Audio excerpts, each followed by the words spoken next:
నేను నా చిన్న కుమార్తెను కన్న తర్వాత నాకు అనారోగ్యం వచ్చింది. భర్త విడిచిపెట్టి వెళ్ళిపోయారు. 4 పిల్లలు. చాలా బాధపడుతున్నా. నాది గుంటూరు జిల్లా.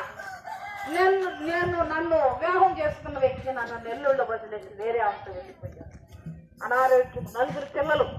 బాధపడుతున్నటువంటి సమయంలో నా తండ్రి నన్ను వెతుక్కుంటూ నా ఎదుకు వచ్చాడు.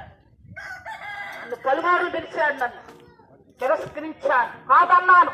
ఆయన మాది వాళ్ళ దేవుడు, మా వాళ్ళ దేవుడు, నాకు అవసరం లేదు. ఆ దేవుణ్ణి నమ్ముకుంటే బట్టు పెట్టుకోకూడదు, కాపులు వేసుకోకూడదు, సినిమాకి వెళ్ళకూడదు, వాటిలో ముగ్గేసుకోకూడదు. అలాంటి దేవుడు నాకెందుకు? అనారోగ్యంతో ఉన్నప్పటికీ కూడా నాలో ఉన్నటువంటి కర్మం, అహంకారం, సాతానుడు నాలో నింపున్నటువంటి ఆ పాప క్రియలు నన్ను తన యొక్క చేరనీయకుండా చేసేది. దేవుడు పలుమార్లు నాతో మాట్లాడాడు. ఆయన నన్ను పిలిచి ఒకటే